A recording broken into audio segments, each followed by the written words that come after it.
Welcome to Smart Wealth with Joshua. Your daily stock analysis and catalysts talk. Today we're looking at Salesforce. If you find our talks useful, please consider subscribe, like, and comment underneath. And you really want to pay attention today because we are looking at a truly massive shift in market perception. The stock has been heavily punished, sitting 41% below its 52-week high.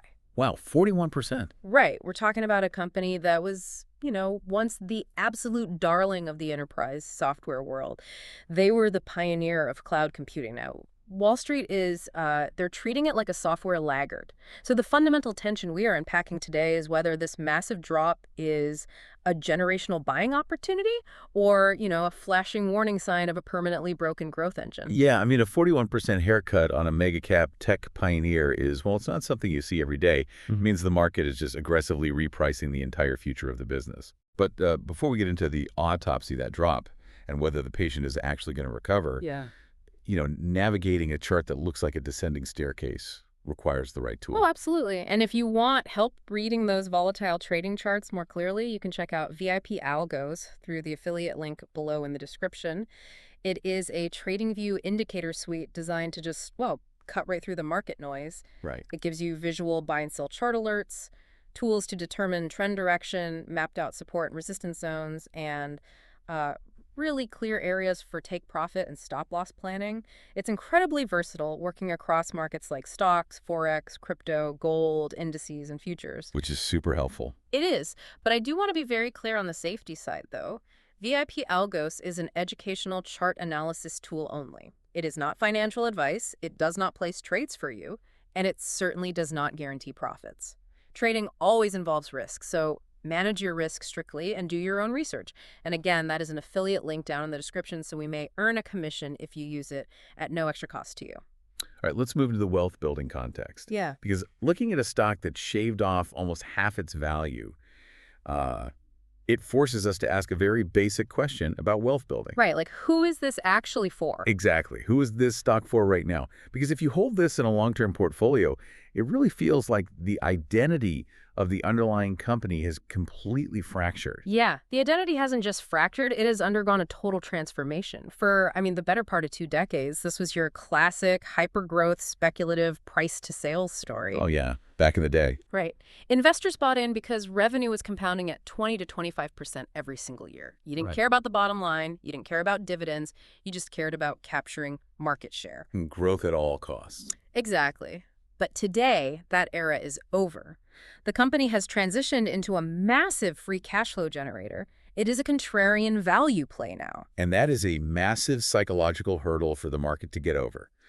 Wall Street analysts seem to be suffering from, basically cognitive dissonance. Oh, big time. They are looking at a newly minted cash cow value stock, but they are still judging it and downgrading it based on the metrics of a hypergrowth stock. Right. They're punishing the stock for failing to be something it isn't even trying to be anymore. Yeah, that cognitive dissonance is exactly where the opportunity usually lies for turnaround investors. People who specialize in looking for a valuation reset are salivating at this profile. Right. But on the flip side, momentum chasers, the people looking for the hot ticker that's jumping 5% every week on artificial intelligence hype, they are going to be deeply frustrated. I've been thinking about this identity shift. And investing here right now feels like buying a reliable but incredibly uncool used minivan. A used minivan. Yeah. It is not the flashy new AI sports car that everyone on Wall Street wants to be seen driving. It doesn't have the sex appeal of the foundational chip makers or the buzzy startups. But, it still gets the enterprise from point A to point B. Okay, the minivan analogy works on a surface level, but we need to talk about the interior of that vehicle. It's a minivan, sure, but it's a minivan that your entire family is hardwired into. Hardwired. Yeah, you can't just trade it in for a sports car without your entire sales team forgetting how to drive, losing their client contacts, and just halting operations for 6 months.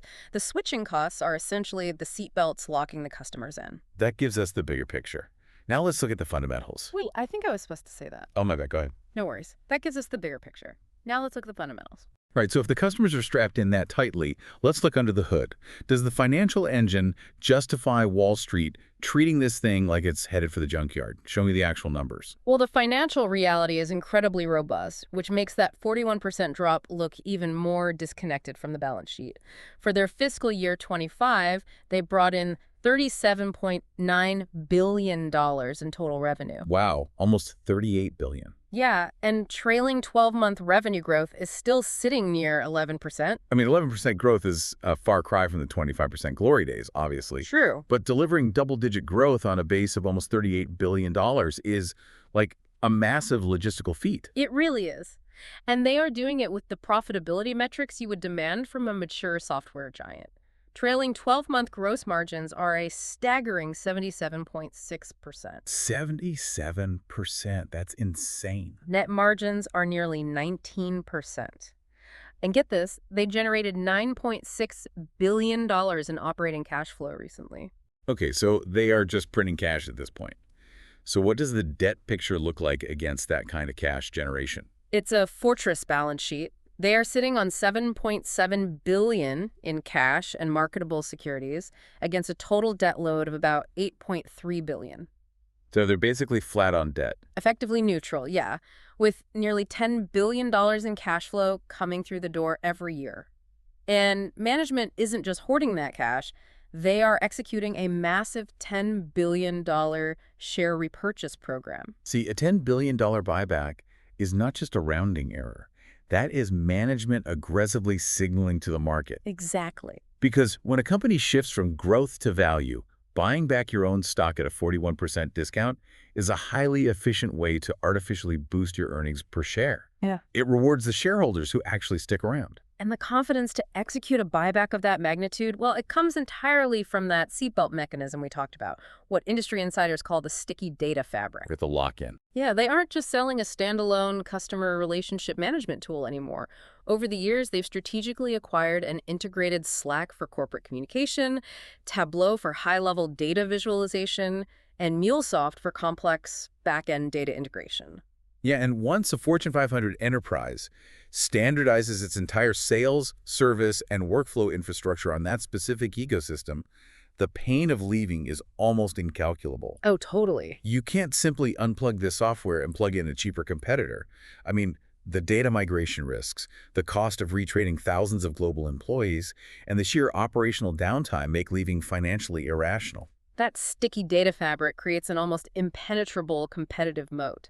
But, and this is a big but, a moat only protects what you already have. Wall Street's aggressive punishment of the stock stems from the fear of stagnation. Which is fair. Right. The market sees that the company has captured all the large enterprises, locked them in, and is now just milking them for cash flow. A locked-in customer is fantastic for the balance sheet, but investors want to know where the next wave of top-line growth is coming from. That gives us the business picture. Yeah. Now let's move to the catalyst timeline.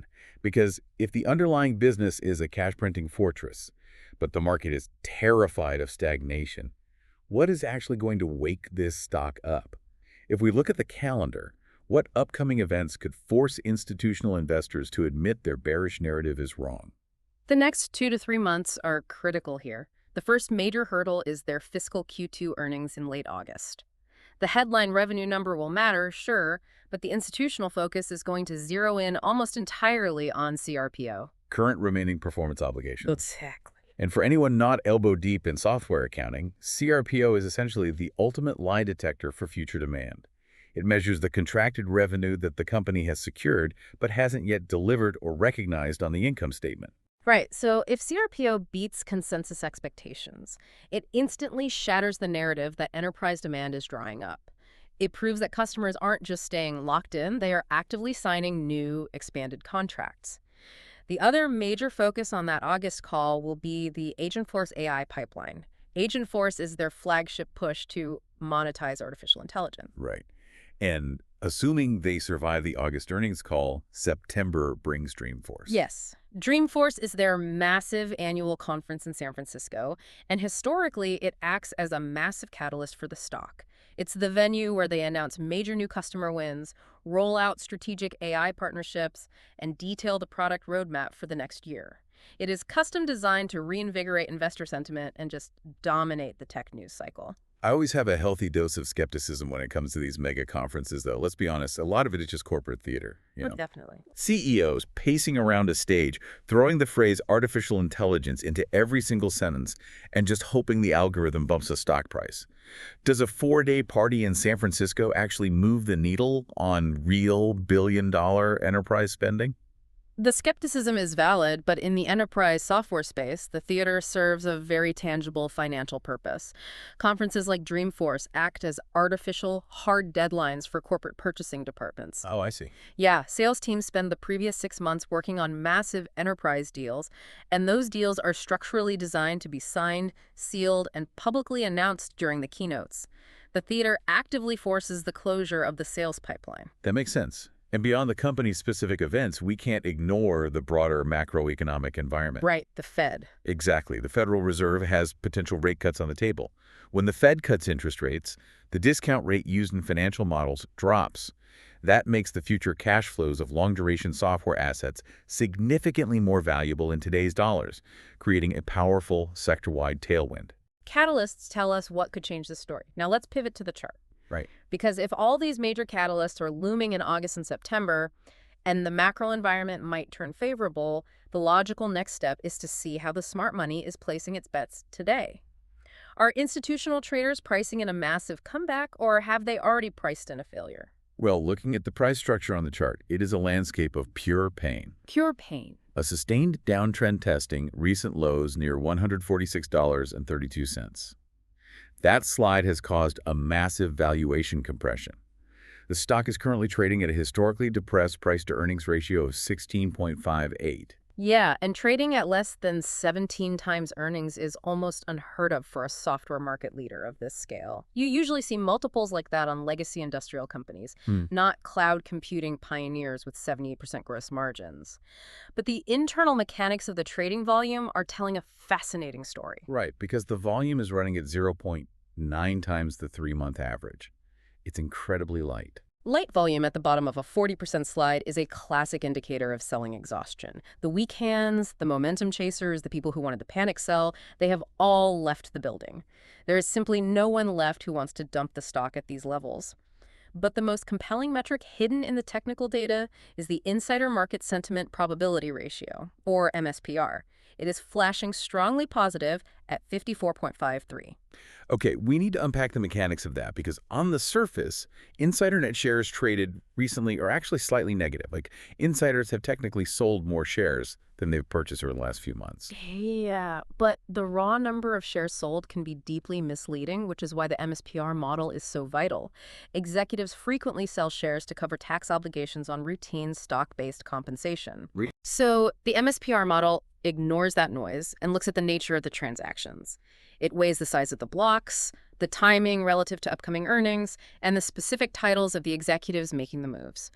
When a chief financial officer buys a massive block of shares on the open market right before a quiet period, the model flags that specific behavior as highly predictive. So the model is telling us that the conviction behind the recent insider buying heavily outweighs the routine automated selling. Exactly. The nature of those transactions signals that the people who see the actual books believe the stock has found a floor. It suggests the formation of a basing pattern near these 52-week lows. And traders looking for confirmation of a breakout from these basing patterns are the exact demographic utilizing tools like VIP Algos to clearly map out support and resistance zones. So the chart gives us price structure. But what does market sentiment look like? It's bad. I mean, a basing pattern is technically encouraging, but it can also be a polite trader's way of saying the stock is dead money for now. Shuffling sideways at the bottom of a cliff isn't a recovery, and it brings up a glaring contradiction. If the insiders are quietly confident and the chart shows selling exhaustion, why do the financial headlines sound like an obituary? Because the narrative surrounding the company is ruthlessly pessimistic right now. Yep. You have major, influential analyst desks completely turning their backs. KeyBank recently issued a harsh downgrade. Bernstein published a note citing extremely limited evidence that the enterprise market has any real interest in adopting the new Agentforce AI product. Yeah. And when the foundational growth engine of the future, which is AI, gets dismissed by major analysts, the retail panic sets in. Absolutely. You even have high-profile voices on financial television, like Jim Cramer, actively warning investors that cheap can still get cheaper, essentially telling the public to treat the stock like radioactive waste. Catching a falling knife when the entire professional class is screaming at you to run away usually ends in disaster. But going against that overwhelming tide of professional negativity is the defining test of a contrarian investor, right? The mechanics of a contrarian play rely on the concept of suppressed expectations. The analyst downgrades have set the bar for success so incredibly low that the market is essentially pricing in zero future growth. Exactly. When the bar is resting on the floor, you don't need a massive, earth-shattering technological breakthrough to impress Wall Street. You just have to step over it. Just step right over it. That is the power of a heavily shorted, deeply pessimistic setup. If the company delivers even a slight beat on CRPO or mentions a few unexpected enterprise adoptions of Agentforce during the August call, the algorithms and the short sellers are forced to aggressively buy the stock to cover their positions. A short squeeze. Basically, when everyone is crowded onto the bearish side of the boat, a tiny shift in positive momentum can cause a violent upward short covering rally. That sentiment picture is useful, but we still need to talk about the risks. Oh, right, my bad. I should have transitioned there. All good. But seriously, what if the bears aren't just being pessimistic? What if they are entirely right and the floor is actually caving in? We have to look at the concrete business risks that could justify a complete breakdown of the stock. Okay, so the immediate, concrete, risk-keeping analysts up at night is an AI monetization delay. We are operating in a macro environment where chief information officers are under immense pressure to slash enterprise tech budgets. They are scrutinizing every single dollar. Right. If the sales team cannot definitively prove that paying a premium for the Agentforce AI modules will result in immediate, measurable cost savings, enterprises simply won't buy it. If AI revenue stalls, the growth narrative officially dies. That is a harsh short-term reality. But there is a second, much more terrifying structural threat looming over the entire application software industry. The model layer threat. Yes, the threat of the model layer capturing all the value. To understand the model layer risk, you have to look at how the artificial intelligence ecosystem is being built. At the very bottom, you have the foundational AI companies, organizations, building the massive, multi-billion-dollar large language models. They're building the core brains. Right. Above them is the application layer. This is where companies like Salesforce exist. They don't build the core brains. They license or integrate those brains into a user-friendly interface for the enterprise. And the risk is that the foundational companies are going to extract all the actual value from the market. I mean, if I'm running a Fortune 500 company and I can simply plug my raw, messy customer data directly into a secure enterprise-grade foundational model to generate the exact same predictive sales insights, why on earth would I pay a massive markup for a software interface? You wouldn't. The foundational models are getting smarter, faster, and easier to use by the day. If the enterprise can bypass the application layer entirely, the total addressable market for software interfaces compresses rapidly. It makes you wonder if we were watching a tech giant slowly transform into the AOL of the AI era. The AOL of the AI era, I like that. Walk me through the mechanics of that analogy. Well, think back to the early days of the internet. AOL was an absolute behemoth. It was a giant, sticky ecosystem, and everyone used it because it was the only way they knew how to get online. The switching costs felt incredibly high at the time because your email address, your contacts, and your daily routine were all locked inside their walled garden. Yeah, I remember those CD-ROMs everywhere. Right. But eventually, consumers realized that the actual world-changing value wasn't the AOL interface. The value was the foundational technology beneath it, the open internet. As soon as browsers made the internet easily accessible, the AOL interface was bypassed entirely. It went from an indispensable monopoly to a dinosaur almost overnight. Oh, wow. If modern enterprises realize that the true value lies in the foundational AI model, and they can bypass the software interface, the moat evaporates. If that thesis plays out, a 16 times PE ratio isn't a deep value bargain, it's a value trap. It is the ultimate existential bear case. But the primary defense against becoming the next AOL is the sheer complexity of enterprise operations. How so? Building secure, compliant, enterprise-grade data workflows is incredibly difficult, and an AI model is ultimately only as smart as the proprietary data it has access to. This company already holds the keys to the most valuable customer data in the world, locked securely in its servers. That's a good point. But the clock is ticking. If they fail to prove they can monetize that data advantage with AI, the stock's upside is permanently capped. So with everything on the table, what's the final verdict? We have weighed the fortress balance sheet, the $10 billion buyback, and the astronomically high switching costs against the very real structural threat of AI irrelevance. Based on the aggregate research, where does the final verdict land? Synthesizing all the data points, the research arrives at a bullish score of 6 out of 10. A 6 out of 10. So it's leaning positive, acknowledging the value, but carrying a heavy dose of caution. It is the definition of a contrarian value play.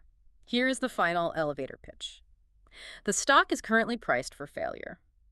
Trading at 16 times earnings following a 40% decline means the broader market is heavily discounting, and in many cases entirely writing off its ability to execute on artificial intelligence. Wall Street is pricing in zero success for Agent Force. Exactly.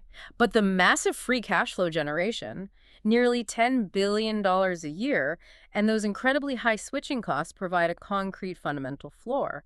The core business is simply too entrenched in the global economy to disappear anytime soon. The target horizon for this setup points to a swing trade over the next 2 to 3 months, specifically positioning around the upcoming Q2 earnings and the Dreamforce catalysts. Right. If management can show even a minor stabilization of growth or deliver a positive surprise in AI adoption, the setup is primed for a violent upward reassessment of the stock's value. It's a fascinating setup, but as always, a clear reminder, this discussion is strictly an analysis of the research, the charts, and the current market data. It is never financial advice to buy, sell, or hold any security. Exactly. And if you want a cleaner way to read trading charts, check out VIP Algos through the link below in the description. VIP Algos is a TradingView indicator suite with visual buy and sell alerts, trend direction tools, support and resistance zones, and TPSL planning areas. It can help make charts easier to scan, but it's still only an educational chart analysis tool. It is not financial advice, it does not place trades for you, and it does not guarantee results. Trading involves risk, so always do your own research and manage your risk. This is an affiliate link, and we may earn a commission at no extra cost to you. For sure. Before we wrap up, I'll leave you with this final thought to mull over. Wall Street is obsessed with predicting the future, but they notoriously misprice the present. If the old minivan still generates $10 billion in cash flow every year, does it really matter if the market thinks the paint job is uncool? And if this episode helped you, please subscribe, like, and comment underneath. We'll see you in the next Smart Wealth with Joshua episode.